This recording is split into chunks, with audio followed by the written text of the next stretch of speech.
Miren la maravilla que acabamos de encontrar, un pequeño túnel y por ahí sale el mar, miren, tiene una especie como de un boquerón, hay ratos que rebota con fuerza en ese muro de contención que podemos ver ahí.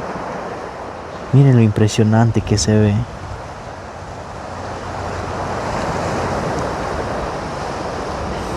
Y por esta parte ya podemos encontrar más viviendas.